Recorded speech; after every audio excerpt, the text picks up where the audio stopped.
Sometimes the ocean is the only thing that makes people feel at home. I've been living in Scituate for over 40 years. Other times, it is the very thing that takes their home away from them. During the no-name storm of 1991, we were living on Townway Extension, which was basically totally obliterated during that storm. This is the story of a family, a town, and a storm. A story with an unclear conflict and an even less clear resolution. Blizzard of 78, our house was the only house left standing. And in the no-name storm, which was in 1991, our house was one of the only ones that was demolished.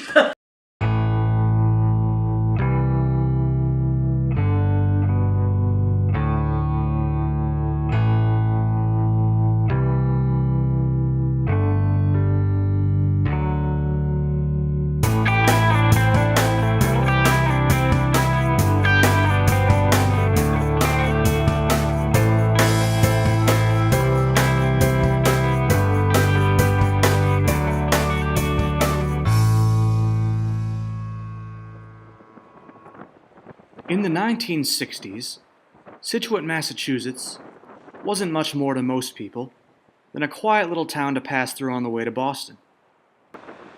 To a few people, it was a year-round residence. But to my family, it was just a cherished summer destination.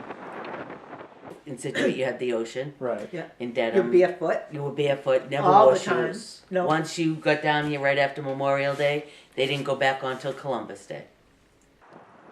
9 months out of the year, my father and his brothers and sisters lived in Dedham, which is just outside of Boston.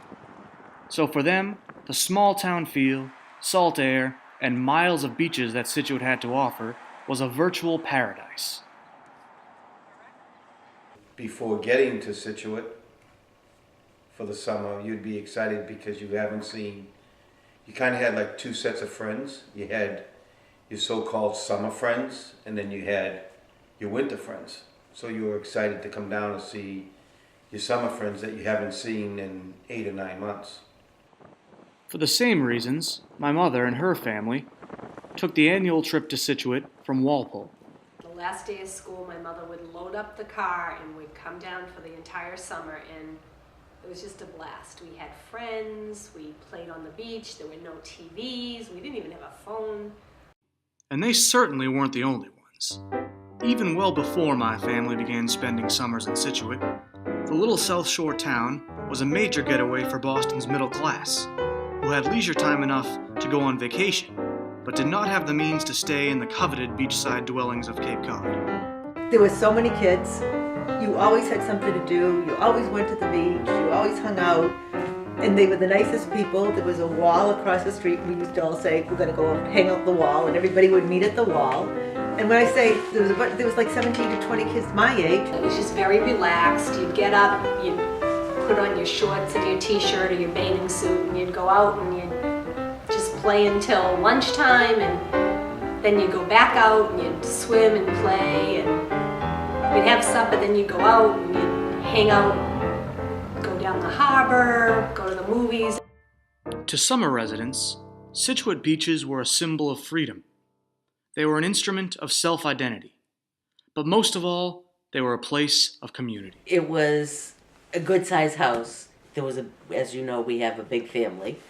So that I never went anywhere without at least 2 of my best friends, but sometimes more. So a lot of times we slept on the living room floor because there'd be so many of us. Yeah. But it was an open house. I mean, everybody was family, friends. I mean, everyone was just family. Yeah. So that every Sunday, no matter what, we would always have a huge cookout. It was just show up at 6 o'clock. You know, the fall time you'd be raking leaves, cutting the lawn. Winter time you'd be snow blowing the driveway or shoveling the driveway or whatever. And then in the summertime, it was all about going to the ocean, going to the water.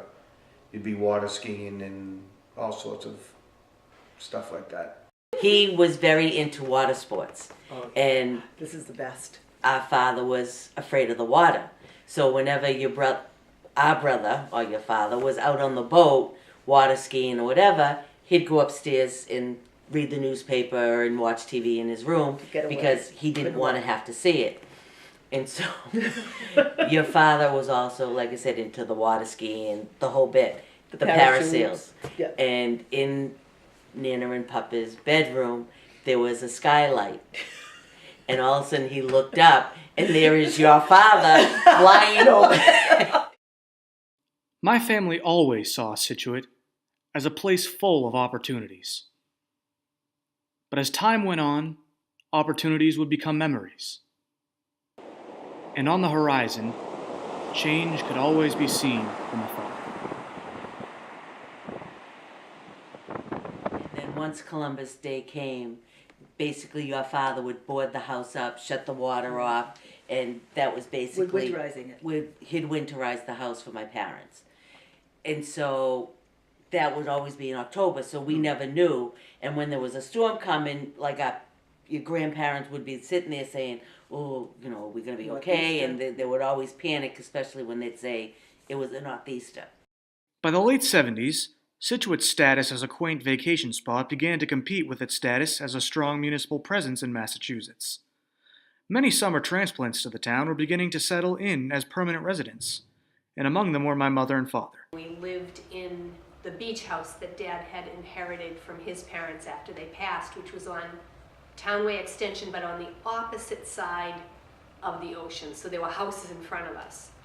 And at first I was like, oh, this is going to be like roughing it, because, you know, there weren't a lot of people, but it was awesome. You know, you had the marsh behind you, you saw the fall, and I'd watch herons. But just as much as Scituate was being developed as a community, it was also being threatened as a target for powerful storms. It would come on the news all the time that Scituate is getting pounded by the waves, and then they'd show a picture of it, and my father didn't like it because it was more the news people making a big deal about a storm that was coming that really wasn't as bad as they were making it out to be. Mm-hmm. And then the next few days after the storm would leave, you'd drive down to see if there was any damage to the house. And a lot of the times there wasn't, and then sometimes there were, but everything was fixable at that time. In August, like towards the middle to late August, the waves would start having some big storms coming in. Mm-hmm. And our house was right on the ocean, so that at high tide, it would hit our deck. Yeah. And like we had Uncle Johnny, who was handicapped and blind and whatnot, and Papa being afraid of the ocean, he'd be screaming, let's get out of here, to make sure Johnny was safe. But Nana just loved the storm. The whole house would be shaking. And she would just love it. So that, I think only once maybe that he got her by saying, John, we won't get Johnny out of the house. Mm. And so that they left. But other than that, the storms, the waves got big. And the bigger the waves got, the smaller the shorelines became. Erosion was steadily becoming a visible factor in Scituate, especially as a greater number of people were building on waterfront real estate. When Denise was first born and moved down there, we had just moved into this place, and we had a neighbor, the DeVilios, came and built stairs so that my mother could take Johnny out the house and walk down the stairs to the ocean. And now the ocean's on the other side of the street. Oh, wow. Yeah. Okay. We even had pictures, houses on the second cliff that were there, and then we had pictures of them falling. Yeah. Yeah, but that's how much the beach is eroded. The persistence of eroding coasts and the influx of people living on them was destined to make the blizzard of 1978 an earth-shaking event for the South Shore of Massachusetts. We always had like little storms, and there'd be like small kind of damages, like maybe a window would be broken, or the railings would be broken, or the pipes would freeze, because it was on stilts, our house, and we lived in that section of Sand Hills.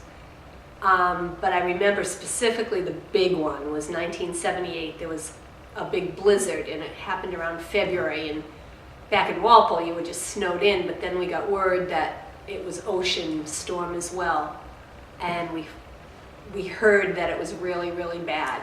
So I remember my parents just wanting to get down there And we finally got down there some way, somehow, and you had to like find out from the National Guard if you could get down your street. And then when my father got down there, it was like totally wrecked. I mean, it was standing, but it was a shell of a house, and it was just heartbreaking because at that point we're like, oh gosh, are we not going to be able to come down anymore? Will we not get it fixed? Will it be too expensive? So there's a lot of worry affected with storms and damages. But if the blizzard was strong, so too were the people who fought against it, even if it meant they had to fight against the state government as well.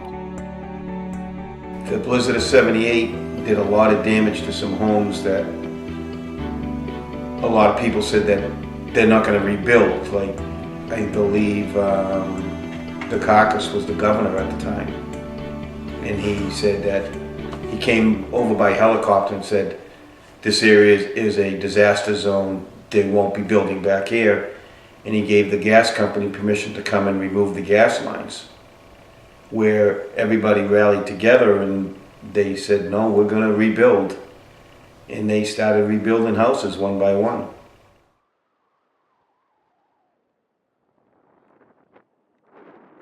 If the blizzard of '78 was a battle, the coastal residents of Scituate were the winners. But the war was far from over. For the no-name storm, at that point our parents had already died, and it was just us kids that owned it. And it hit us by surprise, and your family had the house across the street. Yeah. And our house was one of the first houses that went, and it was the only survivor, as I said earlier, in the blizzard. And when it went, it took or damaged 3 houses with it. By 1991, the South Shore became a seasoned fighting force against blizzards and squalls, and was much more prepared for disaster than it ever had been. That same year, however, was the year that a fearsome nor'easter would hit the East Coast, a nor'easter whose power no one could have expected, and no one would soon forget. If the ocean did come over and washed out the street with rocks and boulders, the cars weren't getting damaged and we were still able to walk over the rocks and get to our vehicles and still do our daily route that way. And then we'd have to wait for a front end loader to come and remove the rocks and the debris that way. It'd be like kind of waiting out a snowstorm before the plows would come and plow the snow off the road. Well, with us, we had to wait for the front end loader to come and remove the rocks from the road. The '91 storm was the kind of event that no one could perfectly describe. Some people called it a superstorm. Others called it the perfect storm, or the kind of storm they make movies and books about. But the best name for it was to give it no name, and that is what it has come to be known as, the no-name storm. At the time it hit, my mother and father were living right on the front lines. We stayed there that night knowing it was going to be bad, but we didn't expect it to be really bad because we had had storms before, and the street would have to come down, the plow would have to come down and plow the street. And we were in bed that night and we just heard the rocks like crashing and like hitting the foundation. And I remember looking at Dad and saying, yikes, this isn't good. You literally would need a boat to leave, and nobody thought it was going to be as bad as it was. So we rode it out, and it wasn't until the next day when we woke up you realized how bad that particular storm was, but it wasn't until the nighttime, late afternoon, early night is when the real storm came. And then the next morning when we woke up, there was no street. We were like an island. Water and ocean were all around us. We had to wait till the tide kind of ebbed and went low, and then we got Amy out of there. We brought her to school. The bus stop was at the end of the street. And then that day it became crazy, and we knew we had to get some important things out of that house because we weren't going back that night. And I just remember leaving with Dad, and I think he took the day off from work or whatever, and because he couldn't get out. We had parked our cars down at the end of the street, thank goodness, where there was no ocean. But it was amazing. We'd go up to the cliff and we'd see these waves that were like out of this world, like 30 feet big, hitting the beach. And I kept saying to Dad, do you think the house is still there? And he goes, there's nothing we can do, you know, we'll just have to see. And we couldn't go back down to that house for at least a day until the storm was over, and then we had to climb over rocks and debris and just everything and anything. And by this time there were National Guard, and they'd stop us and say, where are you going? So we have a house down there, and we were living in the house, and we need to get down there. And that's when you went down the street and you were like, holy crap. It was destruction. I mean, every house, and there were a good at least 20 on the other side of the road, was totally demolished. Maybe not 20 because the blizzard of '78 took a bunch of them, but a good like 10 of them were demolished, just none. And the house across the street that was Phil's parents' house that his brothers and sisters had was gone. It was just totally gone. Our house had suffered structural damage. It had kind of been moved off of those cement pilings. And the window was crashed in, and the door was crashed in, and the decks were hanging off, and there was no way we could live in there. By the time the storm had ended, it was clear to my family and to many others that an era had ended as well.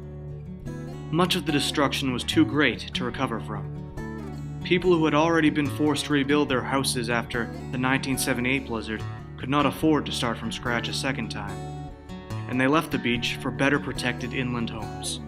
The house was always in the center, and it was, Right. because there were so many of us, it was really the biggest house on the street. And you always drove down the street, and you took the turn to go onto our street. The extension part. The extension, Townway Extension. Mm-hmm. And the first thing you would see was our house. So when we went there, it was devastating not to see it. It was really, it was awful. It just like, you couldn't believe it. Your whole life you were there, and now it's gone. And then the other thing was walking around the marsh and finding bits and pieces of the house. The bathroom, remember the bathroom was in one piece over here, and then you couldn't find this, and you couldn't. It was unbelievable. It was such a feeling that I can't even explain it. It was heart-wrenching. Coming down the street, you're used to seeing the house right there as big as life, and it was gone. So your first reaction was, you started to talk about the blizzard of '78 storm where the house stood. It took a lot of damage, but it did not get demolished. In this particular storm, it was completely gone. We didn't even have to hire a bulldozer, a contractor, nothing, because there was no house left. So it was a different reaction. It was, okay, do we rebuild, or do we move on and start a new chapter? This is an aerial image of the beach my family lived on prior to the no-name storm. This is a similar image of that same beach just a few years later. The fierce waves conjured up by the nor'easter wiped the seaside neighborhood virtually clean. And for my family, the most surreal part of it all was that the state government, who wanted no part of rebuilding the neighborhood in 1978, was now more than eager to help people relocate. FEMA came down and they assessed damages, and they immediately gave you an idea of what they were going to give you for an insurance check so you could start getting yourself together again. And they knew that we had to move back temporarily, so we had to do some work to the house. They did try to dissuade people from coming back to that street because there was no seawall, and pipes and telephone poles, everything was destroyed. So they really didn't think people would want to come back. People did go back. Dad and I's situation is we had a little girl, we had bought a lot of land, we couldn't sell the house to this woman we didn't think would ever be able to sell it. So we kept it for a while. We kept it in the summer, and we rented it out, and with whatever money we got when we rented it out, we started building this. And then we decided to sell it to the government. They gave you a buyback plan where they would give you a very low amount of money for the home that you had, that fair market value, which they would say was fair market value. In ideal situations, you would have been able to sell it for 5 times more. I think like anything, over the years they got more involved they got more educated on the storms. So when it came time from the no-name storm, it was at a point I think the town of Situate was kind of like, okay, I'll use Peggotty Beach as an example because there really wasn't any protection. Certain beaches would have seawalls and that sort of stuff, but Peggotty Beach did not. And it was a private beach, and I think the town wanted to take over the private beach and make it a public beach, and by doing that they would have to get rid of the houses or the families that were at Peggotty Beach, Townway Extension. And so they had a program that the government would come and if you did not want to rebuild, you had enough of getting hit with the storms, and some of the people were that much older, they didn't want to rebuild constantly. They had a buyout program, and it was something that you had to sit down with them and negotiate a price. And some people did it and some people did not. And the ones that stayed, they were able to rebuild the houses that needed to be rebuilt, and they just rerouted the road a little bit. So instead of the road being in front of the homes, they're literally behind the houses now. It did kind of shake things up a little bit. And I appreciated the ocean a whole lot better, and I knew the destruction it could cause because we lived it firsthand. I think it just made it kind of sad that you couldn't live that carefree life that we used to have when we were kids. There was always a little bit amount of worry. And I think that was a lot of the reason we probably did sell Townway Extension, because that would have been our home. We wouldn't have been able to live in this home, and I knew I couldn't bring up a child or a family in that situation. It was just too unsafe. During the summer, I'll still go where our houses was a private end street, so that I find myself during the summer, I'll go to the beach, but it's the public end. And even though there are a few of our neighbors still there, I have a hard time. I don't really walk down that end of the street anymore. It's like a war zone. I mean, our side that the main house was on, there aren't any houses on it, and so the people that lived across the street, it's all waterfront. And like I said, we lost ours, your parents lost theirs. A lot of people a lot of people lost their homes, and there are a few houses there, but now the town really doesn't want anything to do with it. They would like just take it all over and have it a public beach or whatever, so that they have to bring in their own electricity. They have to bring in their own people to clear the rocks. To clear the rocks. But the street is now no longer the street, it's the beach. And they had to make a street behind the few houses that are left so that they could get to their own homes. It looks like a war zone. It's not the same place anymore. Living on the beach, which was once a luxury, has become for year-round Scituate residents more of a burden than anything else. With every storm, state and federal officials impose stricter regulations for beachside homes, and flood insurance rates have been increasing rapidly. Different elevations that you have to go up, and they're not allowing like a full foundation.